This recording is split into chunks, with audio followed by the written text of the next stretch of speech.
Good evening, this is Dick Posey, Program Director of WCBS-FM. And this little guy on my lap is my son, Joey. Say something. Hi. That's right. Are you excited about Christmas?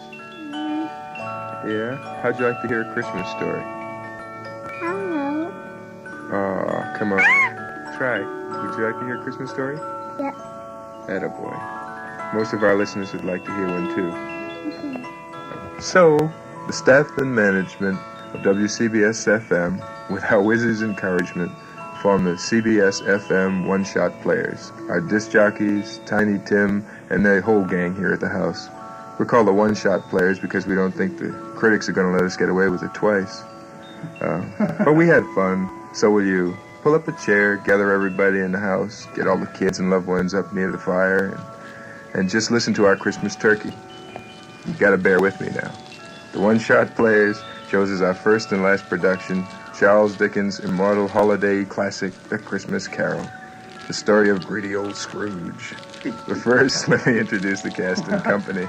Oh, goodness. In charge of makeup is Candy Henry and Ciro Torchia. In charge of lighting is our own Steve O'Brien and Jerry Ezrall. They do good lights. You'll enjoy it. Costumes are handled by Lee Jordan and Diamond Jim Cooper. Our script girl is Ellen Fraden. Our prompter... Well, he's waiting to prompt you. Go ahead. Excuse me. Prompters are Dale Pond and Chuck Bailey. Our ego referees are Richie Bino and Gerard Sperry. I should have read that one. Our stagehands are Jackie Baker and Mark Wiener. Oh, Willie Fresh. Yeah, You've got Willie. Willie's in there. Our stage manager is Hal Corman. Our technical producer, who gets our special thanks because he really worked hard putting this together, is Gerald Selekia. Now the cast. The part of the little boy is played by myself, Dick Posey. Well, he talked me into it. Then there's Bob Cratchit, who's played by lovable John Vitiver, our all-night disc jockey. Mrs. Bob Cratchit is Allison Bertrand. The fiddler is David Hirsch. Playing the two young couples are two CBS executives. Young executives. And their secretaries. That's Gail Dioka, Bob Cole, Jim McQuaid, and Marge Vadillo. The part of Jolly Mr. Fezziwig is Jolly General Manager, our own Herb McCord. The part of Mrs. Fezziwig is played by Mrs. McCord, because you won't let him get out of this. Now, for the rest of our heavy cast. Yay! They include two people in the role of Fred. That's Scrooge's nephew, Gaston Vadez and Ed Williams, because we got a little bit mixed up there. The ghost of Jacob Marley is played by everybody's favorite morning announcer, CBS-FM's Johnny Michael, a real person. A real person plays the ghost of Jacob Marley. The role of the ghost of Christmas Past, again, is Ed Williams. Now, you got to keep an eye on this performance. The ghost of Christmas Present is that great talent Bill Brown, our midday DJ. Playing the role of the greedy old Ebenezer Scrooge is our favorite wizard, Mr. Bobby Wayne. And, of course, to round out the cast is our narrator and special guest star, Mr. Tiny Tim, in the role of Tiny Tim.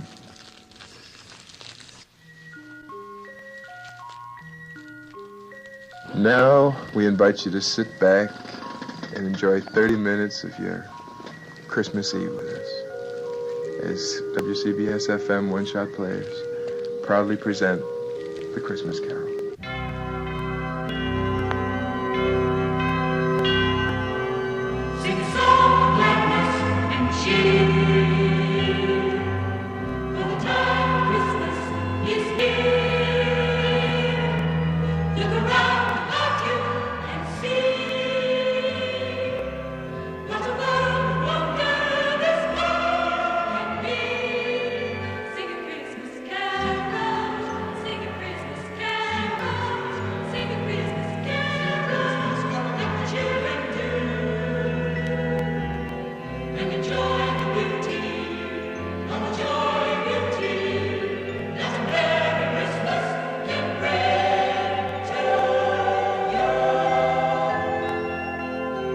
God bless you one and all. This is Tiny Tim, and the Christmas Carol as I see it. Once there was a dreadful old man named Ebenezer Scrooge. Oh, he was a squeezing, wrenching, grasping, clutching old sinner. Scrooge had been in partnership for many years with one named Marley, so his firm was known as Scrooge and Marley. But Marley had been dead for 7 years. Yes, Mr. Marley was dead as a doornail. And old Scrooge lived alone and disliked everybody. He had a clerk in his office named Bob Cratchit, and he only paid the poor fellow, who had a wife and 4 children, a wage that scarcely fed them. The meager office that Cratchit sat in was like a cold, dismal cell. When Cratchit, shivering in the cold room, stopped his work for a minute to warm his hands over the burnt-out coal, Scrooge looked up over his glasses and spoke. Cratchit, get on with your work. You see, sir, my fire is almost out and my hands are numb. I need another bit of coal to keep me warm, sir. Bah! How many times have I told you that I won't have you burning up my coal as if it were rubbish? But, sir... Get back to your work. Yes, sir. It was Christmas Eve, and into the office of Scrooge and Marley popped Scrooge's nephew Fred. Merry Christmas, Uncle. God save you. Bah, humbug. Christmas a humbug, Uncle? You don't mean that, I'm sure. I do. Merry Christmas. What right have you got to be merry or poor enough? Come now. What right have you to be dismal? You got enough bread. Bah, humbug. Don't be cross, Uncle. What else can I be when I live in such a world of fools as this? What's Christmas time to you but a time of paying bills without money? A time for finding yourself a year older, but not an hour richer. If I could work my will, every idiot who goes about with Merry Christmas on his lips should be boiled with his own pudding and buried with a stake of holly through his eye. Uncle. Yeah. Nephew, keep Christmas in your own way and let me keep it in mine. Keep it, but you don't keep it. Leave it alone then. Much good may it do you. Much good has it ever done you, for that matter? You know, there are many things from which I might have derived good, Uncle, but I've not profited, I dare say. Christmas among the rest. Christmas is the only time I know of in the long calendar of a year when men and women seem by one consent to open their hearts freely, and therefore, Uncle, though it has never put a scrap of gold or silver in my pocket, I believe that it has done me some good, and it's going to do me some good. And I say, God bless you. Good for you, lad. Let me hear another word from you, Cratchit, and you'll keep your Christmas by losing your situation. Don't be angry, Uncle. Come on now. Dine with us tomorrow. Good afternoon. I'm sorry with all my heart to find you so determined. So a Merry Christmas, Uncle. Good afternoon. And a Happy New Year. Good afternoon.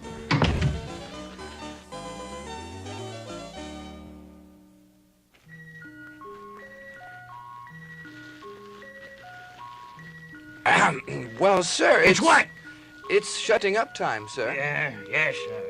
And, sir, I was wondering whether you would allow me the day off. That is, if it's convenient, sir. Convenient? It's not convenient, and it's not fair. If I was to stop a half-crown for it, you'd think yourself ill-used, wouldn't you? And yet you don't think me ill-used when I pay a day's wages for no work. But it's Christmas only once a year, sir. Ah, humbug, I say. Nothing but a poor excuse to pick up man's pocket every December 25th. And you, a clerk with 15 shillings a week and a wife and family, take talking about a Merry Christmas. Bah! May I have tomorrow off, sir? I suppose you must, but be here all the earlier the next morning.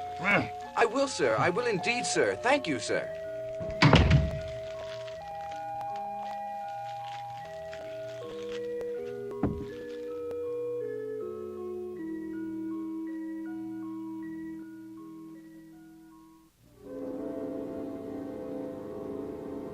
Late that evening, Scrooge left his dreary office and went home to the dismal chambers he occupied, where his dear partner Marley once had lived. It was dark, and when he reached the house, he was amazed to notice that the knocker on the door was... Oh, I could have sworn it was Marley's face in that knocker. It was nothing to it. So up the stairs he went as boldly as he could, and entered his dark, gloomy rooms. Darkness was cheap, and so he liked it, the old miser. Inside his rooms, everything appeared as it should be. Nobody under the table, nobody under the sofa, the TV, nobody in the closet.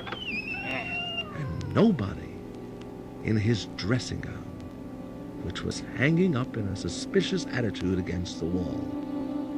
Quite satisfied, he locked the door, took off his coat, and put on his dressing jacket and his pointed nightcap, and sat down before the fire to take his meager gruel. As he sat looking at the low fire, he suddenly realized that every tile above the grate had on it a copy of old Marley's face staring at him. Humbug! It's humbug! I won't believe it! Humbug! Scrooge walked across the room. After several turns, he sat down again. He threw his head back in the chair. There was an old bell high up in the rooms, and it began to ring, while a noise downstairs made him stop. What's that? Who's there? Who is it? Who is it, I say? Suddenly, right through the wall, and then, behold, inside the room, Scrooge saw before his very eyes. Marley, what do you want with me? Much.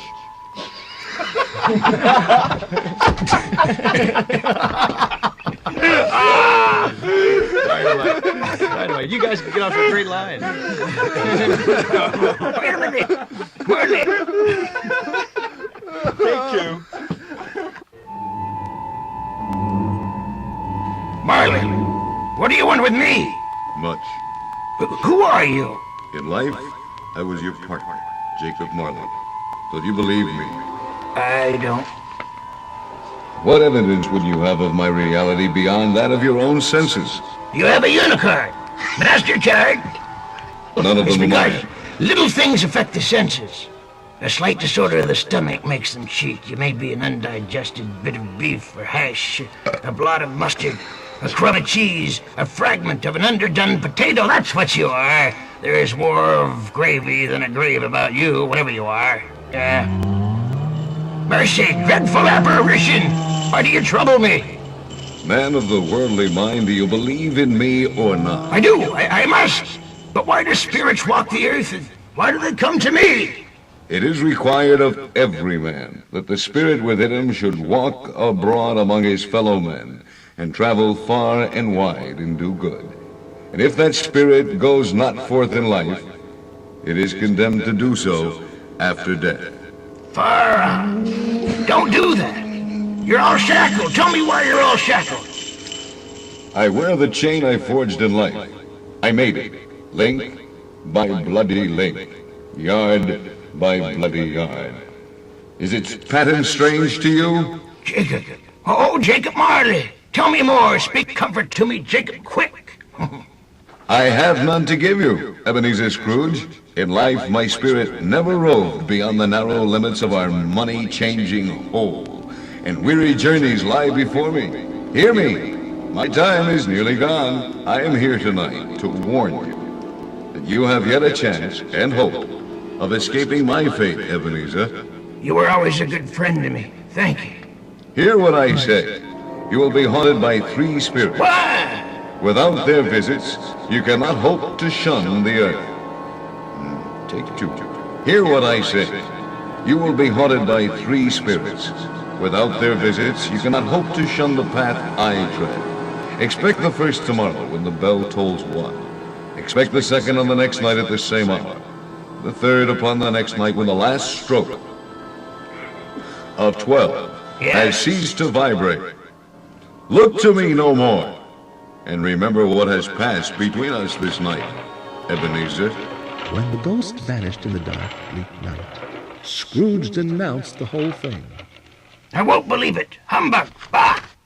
Then he went to bed and was soon asleep.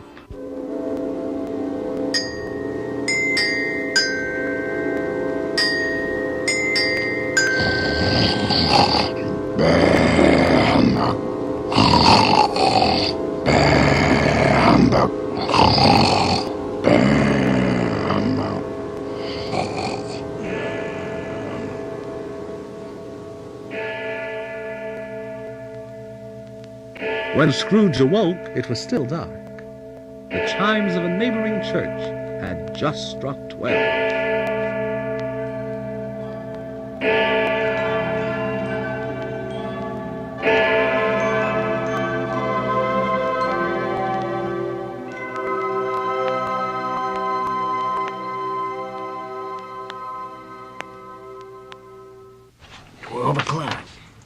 Why, it was past 2 when I went to bed. The clock's wrong. An icicle must have jammed up the works. 12.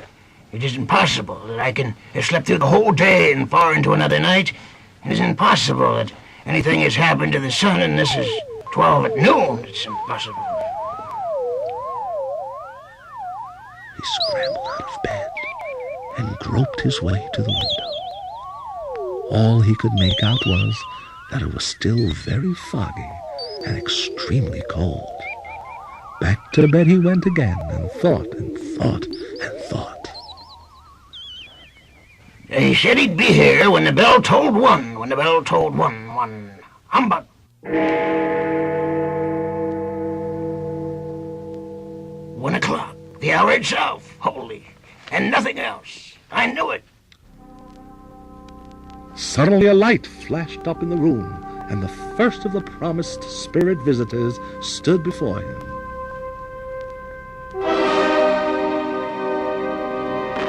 Are you the spirit whose coming was foretold to me? Right on.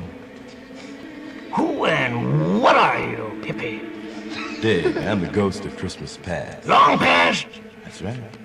My past. Your welfare. Check. Oh, much obliged for keeping an old man from his sleep. Thanks a lot. Your karma. But Dig, get up and come on with me. But I'm immortal. I'm liable to fall. Bear but a touch of my hand. There, out of sight. And you shall be upheld in mournings. As the words were spoken, they passed through the wall of the room. The city had vanished entirely. They stood upon an open country road with fields on either side. Do you know where you are? Heavens, I was raised in this place. I was a boy here. You recollect the way, then? Yes, me and Sally, there's some bushes around the corner. Remember it? I could walk it blindfolded. Yeah, I know where I'm at. But I thought you'd forgotten it for so many years. Lead on, spirit, I'll follow me. Come, do you see that schoolhouse over there? Do you remember? Yes, I do. Bet you do. You see, the school is not quite as deserted, even though it is Christmas Eve. A solitary child, neglected by his friends, is left there still. Do you know who that boy is? Of course I do. It's me. My own lost boyhood. My poor forgotten self as I used to be. A poor, lonely little boy. Wish what? I wish nothing. It's too late now. Too late for what? Nothing. Well, last night, a boy was singing a Christmas carol at my door. I should like to have given him something, that's all. All right, then. Swift kick. Let's see another Christmas. The spirit led the way to many happy scenes that Scrooge had long forgotten. He was shown some jolly Christmases of long ago when he was a youth. And best of all, the spirit took him to the warehouse, where he had been an apprentice. Scrooge peeped in, and when he saw an old gentleman in a Welsh wig sitting at a high desk, he cried out, "Why, it's old Fezziwig! Bless his heart, it's Fezziwig alive again! There's Dick Wilkins, to be sure. Dick was attached to me. Ah, was Dick. Poor Dick, dear Dick." Yo-ho, my boys. No more work tonight. Christmas Eve. Christmas, Ebenezer. Let's have the shutters up. Again, you can say Jack Robinson, Mr. Fezziwig. The floor swept and watered? Yes, sir. Lamps trimmed? Yes, sir. Fuel on the fire? Yes, sir. Hi-ho, my lads. Clear away and let's have lots of room. Hi-ho, Dick. In came the fiddler with a music book. And so the jolly party went on until 11 o'clock, when Fezziwig and his wife wished them all a Merry Christmas and parted from them as happy could be. Wasn't Fezziwig an idiot? Yeah, man. Well, I don't know. He was a silly man. Why, he was a fine man. As a matter of fact, no, he was a good fellow. Why, What's the matter? Nothing particular. Something I think. No, I would just like to be able to say a word to my clerk, Bob Cratchit, that's all. My time grows short and I'm getting impatient. Now, quick, let's be off. Now the Spirit took him to another Christmas, when Marley was lying at death's door. Spirit, show me no more. Conduct me home. Why do you delight to torture me? One shadow more. No more. No more. I don't wish to see it. Show me no more. Spirit, remove me from this place. I told you, man, that these were shadows of the things that have been.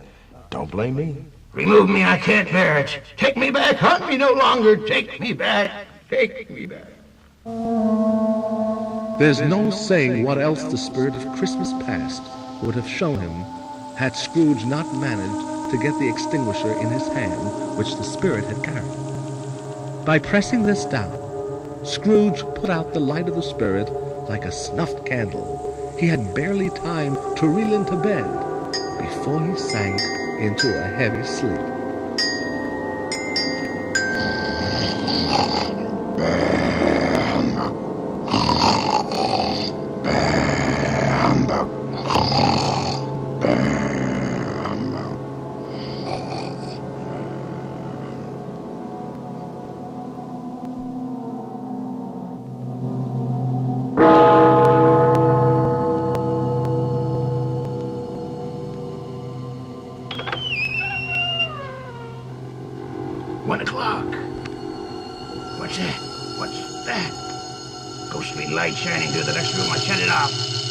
Ebenezer Scrooge? Yes? Come in and know me better, man.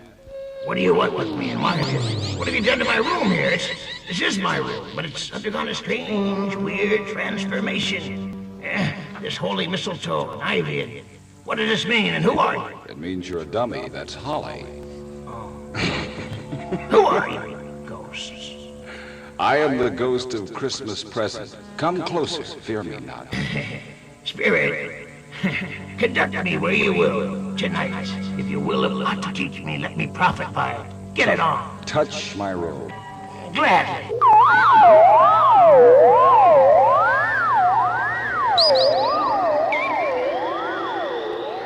Now, what do you see?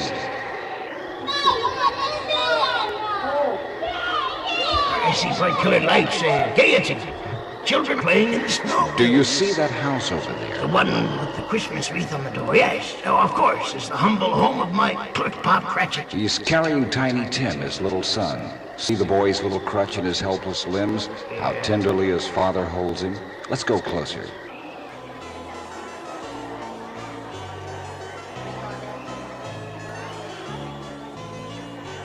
Merry Christmas to us all, my dears. Merry Christmas to us all. Merry Christmas! Merry Christmas! Merry Christmas! God bless us, everyone. That was Tiny Tim. See how close he sits to his father's side? And look, he's holding Tiny Tim's withered little hands in his. He loves the child very much. He fears losing the lad. Tell me, Spirit. Tell me if Tiny Tim will. I see a vacant seat in the poor chimney corner and a crutch without an owner. If these shadows remain unaltered by the future, the child will die. No, oh no, kind Spirit. Say he'll live and be spared. Say he'll live. Say he'll live! The Spirit whirled him on to many homes and places, showing him misery and want as well as happiness. But as the bells struck 12, the Spirit vanished, and a new and different figure appeared.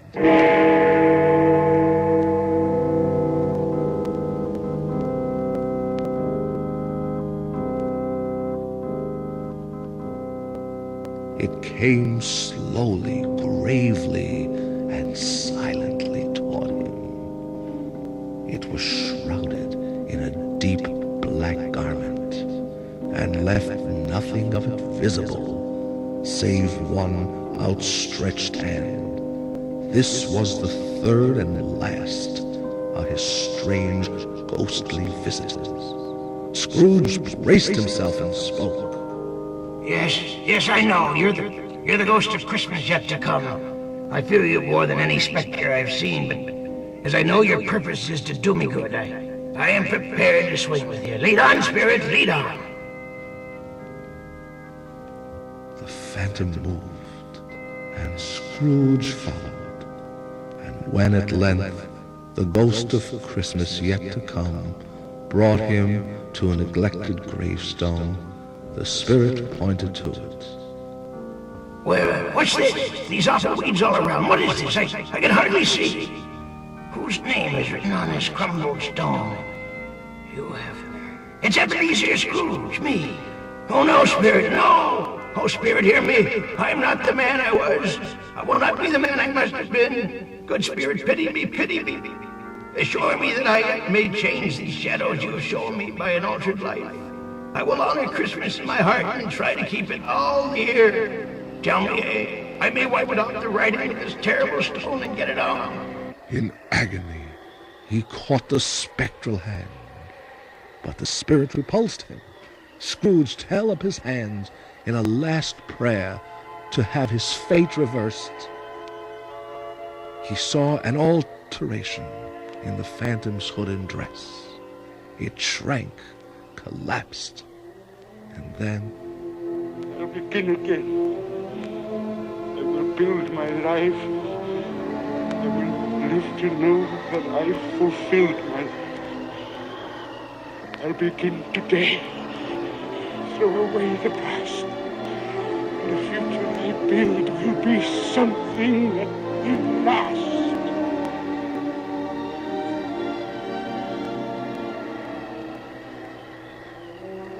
I will take the time I have left to live, and I will give it all that I have left to give. I will live my days for my fellow men, and I live in praise of that moment when I was able to begin again.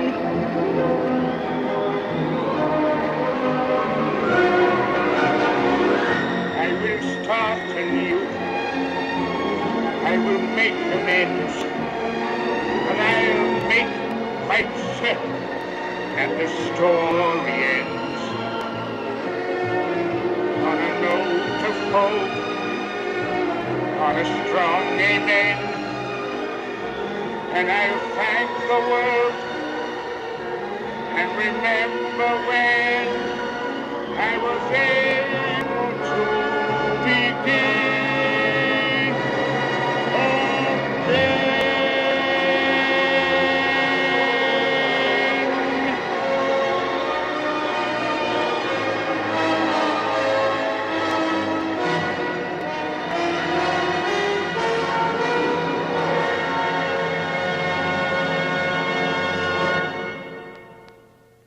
That's the bedpost. Yes, it's my own. This bed, it's my own bed, my very own. Ah, this room, it's my pad, I tell you. Bless it all. I will live the past, the present, and the future. I will. The spirits of all three shall strive within me. Oh, Jacob Marley, heaven and the Christmas time be praised for this. I say it on my knees. Oh, Jacob, on my knees. I'm as light as a feather. I'm as happy as an angel. There's something wrong with me. I'm as merry as a schoolboy.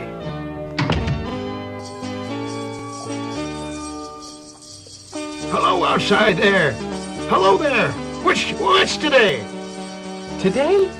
Why, Christmas Day. It's Christmas Day. I haven't missed it. Ah, the spirits have done it all in one night. Hello, my fine fellow. Hello.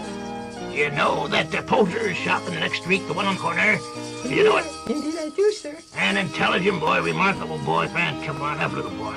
Do you know whether they've sold the prize turkey that was hanging up there? The little one? Not the little prize turkey, the big one. What? The one as big as me? What a delightful... Yes! It's a pleasure to talk to you, my lad. That's the one I mean. It's hanging there now. Is it? Ah, go and buy it. Are you joking? No, I'm in earnest. I said go and buy it and tell them to bring it here, that I may give them the directions where to take it. Come back with the man and I'll give you a shilling. Yeah, come back with him in less than 5 minutes and I'll give you half a crown. I'll split. I'll be back with it just as quick as a shot, sir. I'll send it to Bob Cratchit's. He shan't know who sends it. It's twice the size of Tiny Tim. I'll send the polluter, or polter, with it in a cab so Cratchit'll have it in time. Now I'll hurry myself to my nephew's home, where they'll be surprised to see me. Ha ha ha ha ha!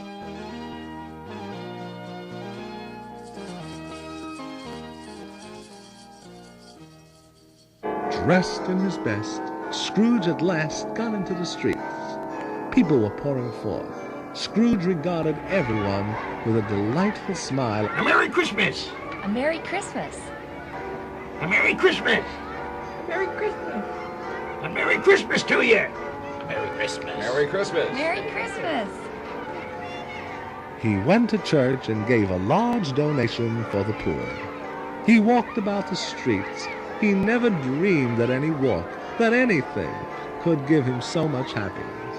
In the afternoon, he arrived at his nephew's house. What can I do for you, sir? Ah, is your master at home, my dear? Yes, sir. It's too bad. Well, where is he, my love? You're a little more slow. Why, bless my soul, who's that? 'Tis I, your Uncle Scrooge. I've come to dinner. Will you let me in, Fred? Let you in? Make yourself at home. We'll have a wonderful party, wonderful games, wonderful happiness, wonderful. Happiness is whatever you want it to be.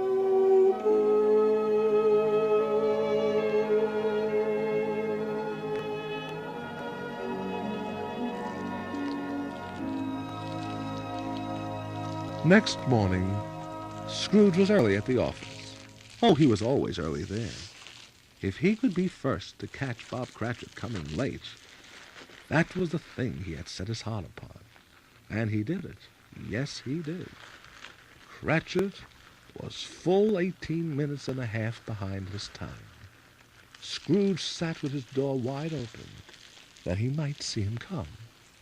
Cratchit was on his stool in a jiffy. Then Scrooge came into the room. Hello. What do you mean by coming here this time of day? I'm very sorry, sir. I am behind in my time. Yes, you are. You are indeed. Yes, you are. It's only once a year, sir. It shan't be repeated. I was making rather merry yesterday, sir. I'll tell you what, my friend. I'm not going to stand for this sort of thing any longer. And therefore, I'm about to raise your salary.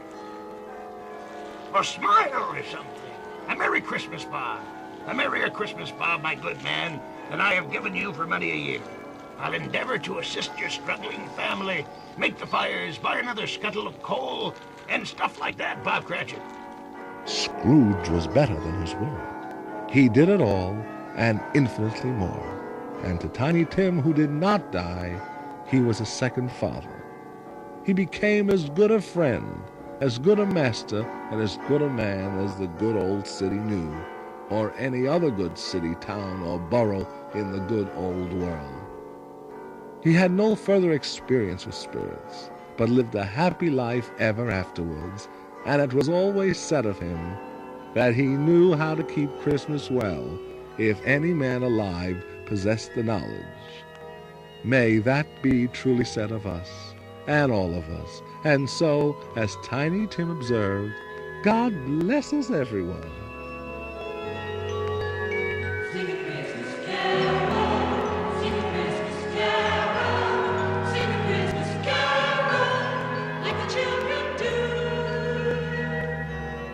Enjoy the beauty of joy.